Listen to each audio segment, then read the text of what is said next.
हर हर महादेव, जय भोलेनाथ। आज सोमवार के दिन सुनिए संपूर्ण कथा और आरती। इस कथा के सुनने से भगवान भोले बाबा भक्तों को सभी प्रकार के मनवांछित फल की प्राप्ति होती है। इस व्रत को सोमवार व्रत करने से रोग शोक दूर होते हैं और सुख संपत्ति की प्राप्ति होती है। तो सुनिए मनचित और श्रद्धा भाव से सोमवार की पौराणिक कथा। भोले हर हर महादेव।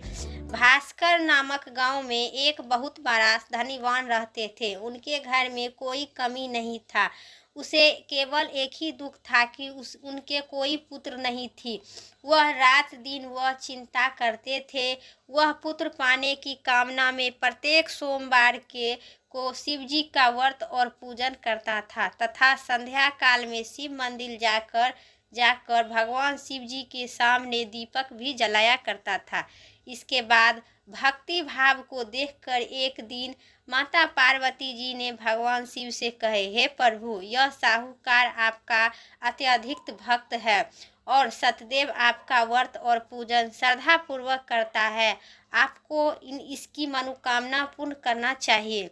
माता पार्वती की बात सुनकर शिव जी ने कहे, हे पार्वती, यह संसार कर्म क्षेत्र है। जिस प्रकार किसान खेत में बीज बोता है उसी प्रकार इस संसार में हर व्यक्ति अपने कर्मों के अनुसार फल भोगता है। तब माता पार्वती ने अत्यधिक आग्रह के साथ कहे, हे प्रभु, यह साहूकार आपका आनंद भक्त है और यदि इससे कोई दुख है तो वह आपको आवश्यक दूर करना चाहिए, क्योंकि आप सतदेव अपने भक्तों पर दया रखकर उनके दुख की दूर करते हैं। यदि आप ऐसा नहीं करेंगे तो मनुष्य आपकी क्यों सेवा और व्रत करेगा। माता पार्वती की ऐसा आग्रह देखकर भगवान शिव ने कहे, हे पार्वती, इस साहूकार की कोई पुत्र नहीं है। इसी चिंता में यह दुखी रहता है। इसके भाग में पुत्र न होने पर भी इसे पुत्र की प्राप्ति का वर देता हूँ, पर इस पुत्र की आयु केवल 12 वर्ष तक ही रहेगा। इसके पश्चात यह पुत्र मृत्यु की प्राप्त हो जाएगा। इसके लिए इससे अधिक मैं और कुछ नहीं कर सकता हूँ। यह संसार वर्तमान साहूकार का बातचीत सुनकर साहूकार सुन रहा था। इससे उसे न तो कोई दुख न कोई प्रसन्नता हुई और न ही कोई दुख का हुआ। वह पहले की तरह भगवान शिव जी की व्रत और पूजन करता रहा। कुछ समय बीतने पर साहूकार की स्त्री गर्भवती हुई और 10वें महीने में हुए एक अति सुंदर पुत्र की प्राप्ति हुआ। साहूकार के घर में बहुत खुशी की मनाई गई। साहूकार ने निर्धन तथा ब्राह्मणों को अन्य वस्त्र धन का दान भी किया। उसके बाद किसी को कुछ भी पुत्र की आयु की भेद नहीं बताया। जब वह बालक 11 वर्ष का हो गया तो उसे बालक की माता ने साहूकार बालक को विवाह इत्यादि के लिए आग्रह किए, लेकिन साहूकार ने कहा कि जब अभी इसका विवाह नहीं करूँगा, इसे पढ़ने के लिए काशीपुर भेज दूँगा।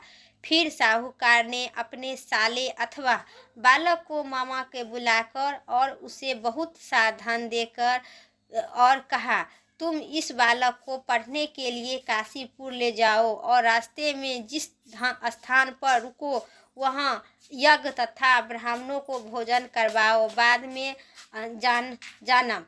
वे दोनों मामा भंजे यज्ञ कराते और ब्राह्मणों को भोजन करवाते हुए जा रहे थे। रास्ते में प्रताप नगर नामक एक शहर पड़ा। उस शहर में राजा की पुत्री का विवाह इसलिए इसी शहर के इच्छा अच्छी तरह से सजाया गया था। दूसरे राजा का लड़का जो राजकुमार के विवाह के लिए बारात लेकर आया था, वह एक आंख से अकनाह था। उसका पिता इस बात में बहुत चिंतित था कि कहीं वर को देखकर कन्या के माता पिता विवाह का इनकार न कर दे। इसलिए साहूकार के पुत्र अति सुंदर देखकर उसने मन में विचार किया, क्यों न दरवाजे के सामने इस लड़के को वर बनाकर ले जाया। ऐसा मन में विचार करके वर के पिता ने पिता ने उस लड़के और उसके मामा से बात की तो वे दोनों तैयार हो गए। फिर उस लड़के को दूल्हे के कपड़े पहनाकर तथा घोड़ी पर चढ़ाकर दरवाजे पर ले गया और सारा कार्य संपन्न हो गया, पूरा हो गया। फिर वर के पिता ने सोच लिया कि विवाह कार्य भी इसी लड़के के से करा दिया जाए तो ऐसा सोचकर उसने लड़के और उनके मामा से कहा, यदि आप फेरे और कन्यादान के काम को भी पूरा कर दे तो आपकी बड़ी ही कृपा होगी। उन्होंने स्वीकार कर लिए और विवाह कार्य भी अच्छी तरह संपन्न हो गया। परंतु जाते समय लड़के ने राजकुमारी की चुंदरी के पल्ले पर लिख दिया कि तुम्हारा विवाह तो मेरे साथ हुआ है, लेकिन जिस राजकुमार के साथ तुम्हें भेजा जाएगा वह एक आंख से कनाह है। मैं काशीपुर पढ़ने जा रही हूँ। लड़के के जाने के बाद उस राजकुमारी ने अपनी चुंदरी पर ऐसा लिखा हुआ पाया तो उन्होंने राजकुमार के साथ जाने से इनकार कर दिए और कहे कि यह मेरा पति नहीं है, मेरा विवाह इसके साथ नहीं हुआ है, मेरा पति तो काशीपुर पढ़ने गई है। राजकुमारी के माता पिता भी अपनी पुत्री को विदा नहीं किए और बारात खाली हाथ लौट गया। उधर साहूकार का लड़का और उनका मामा काशीपुर पहुंच गए। वहां जाकर उन्होंने यज्ञ कराना और लड़के ने पढ़ना शुरू कर दिया। जब लड़के की आयु 12 वर्ष की हो गई तो उनकी मृत्यु का दिन सामने आ गया। लड़के ने मामा को इस बारे में कुछ भी नहीं पता था। उस दिन उन्होंने यज्ञ का आयोजन किया हुआ था कि लड़के को अपने मामा से कहा, मामा जी आज मेरी तबीयत कुछ ठीक नहीं लग रहा है। मामा ने कहा कि अंदर जाकर लेट जाओ।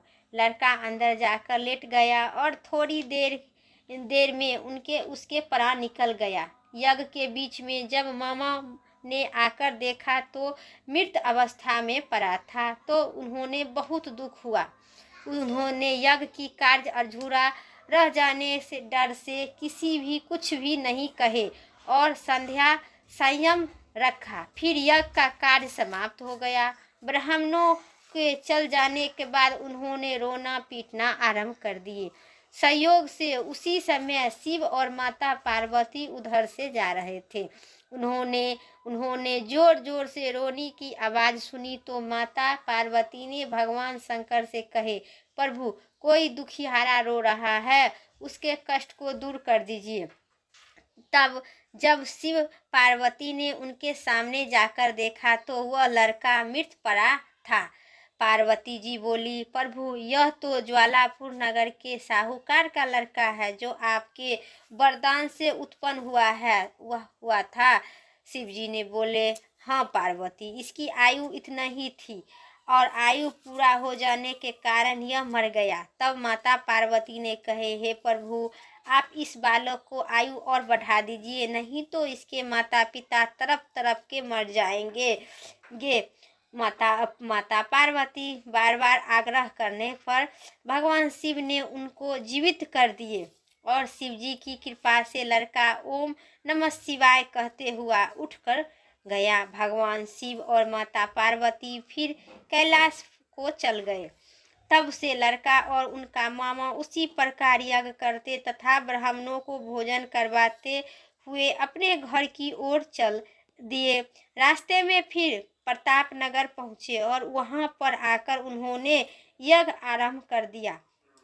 तब जब वहां का राजा उधर से गुजर रहे थे तो उन्होंने लड़के को तुरंत पहचान लिए और अपने महल में ले जाकर उन्हें दोनों का बहुत आदर सत्कार किए। साथ ही बहुत सा धन आभूषण देकर और वस्त्र देकर उन्होंने अपनी राजकुमारी के साथ विदा कर दिए। जब वे अपने शहर से निकट पहुँचे तो मामा ने कहा कि मैं पहले तुम्हारे घर जाकर सूचना दे आता हूँ कि जब उस लड़के का मामा ने पहुंचा तो साहूकार और उनकी पत्नी घर के छत पर बैठल थे और उन्होंने यह प्रण कर लिया था कि यदि हमारा पुत्र सकुशल लौट आया तो हम नीचे आएंगे, नहीं तो छत पर से कूदकर अपने प्राण त्याग देंगे। इतना ही में उस लड़के का मामा ने आकर बताया कि आपका पुत्र सकुशल वापस आ रहा है, तो उनकी विश्वास नहीं हुई। तब मामा ने शपथ पूर्वक कहा कि आपका पुत्र अपनी स्त्री के साथ आ रहा है।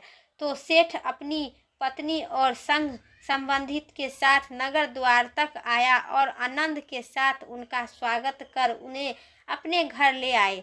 वे बड़ी ही प्रसन्नता के साथ रहने लगे। इसी प्रकार जो व्यक्ति सोमवार का व्रत करेगा, भगवान शंकर, माता पार्वती का पूजन करता है अथवा उसे कथा का पढ़ता है एवं सुनता है, उनके सारे दुख दूर होते हैं और उनकी समस्त मनोकामना पूर्ण होती है। बोलिए माता पार्वती भोले बाबा की जय। अब सुनिए आरती। जय शिव ओमकारा, ओम जय शिव ओमकारा, ब्रह्मा विष्णु सदा शिव अर्धांगी धारा। जय शिव ओमकारा, एकानंद चतुरानंद पंचानंद राजे हो बाबा, पंचानंद राजे। हंसासनि गरुड़ासनि विषवाहन छाजे। ओम जय शिव ओमकारा, दो भुजी चारि चतुरी भुजी, दसी भुजी अति सोहे हो बाबा, दसी भुजी अति सोहे। त्रिभुवन रूप निरखता, त्रिभुवन जनि मोहे। जय शिव ओमकारा, अक्षिमाला वनमाला मुंडमाला धारी हो स्वामी, मुंडमाला धारी। चंदन मिग मग सोहे, चंदन मिग मध शोभे, भोले शिशि धारी। जय शिव ओमकारा, श्वेतांबरी पीतांबरी बाघंबरी अंगे हो बाबा, बाघंबर अंगे। सनिकाधिकी गरुनाधिकी भूताधिकी संगे। जय शिव ओमकारा, हर हर पार्वती प्यारा, करके मध्य कमंडल चक्र त्रिशूली धरिता हो बाबा, चक्र त्रिशूली धरिता। जग करता जग भरता, जग साहस करता। ओम जय शिव ओमकारा, ब्रह्मा विष्णु सदा शिव जानत अविवेका हो बाबा, जानत अविवेका। वर्णाक्षर में शोभित, वर्णाक्षर में मध्य, ये तीनों एका। जय शिव ओमकारा, काशी में बीना, काशी में विश्वनाथ विराजति, नंदी ब्रह्मचारी हो बाबा, नंदी ब्रह्मचारी। नीति उठी भोग लगावत, महिमा अति भारी। जय शिव ओमकारा, त्रिभुवन शिव जी की आरती जो कोई नरी गावे हो बाबा, जो कोई नरी गावे। कहती शिवानंद स्वामी, मन वांछित फल पावे। जय शिव ओमकारा, हर ओम जय शिव ओमकारा, ब्रह्मा विष्णु सदा शिव अर्धांगी धारा हो भोले, अर्धांगी धारा। जय शिव ओमकारा, पार्वती प्यारा, भोले हितकारा। हर हर महादेव, भोले विश्वनाथ गंगे। मेरा वीडियो कथा इतना ही तक था। वीडियो अच्छी लगे तो लाइक कीजिएगा, चैनल पर नए सब्सक्राइब करके कमेंट में हर हर महादेव ज़रूर लिखें। फिर अगली वीडियो लेके आते हैं इसी चैनल पर। तब तक के लिए हर हर महादेव, जय भोलेनाथ।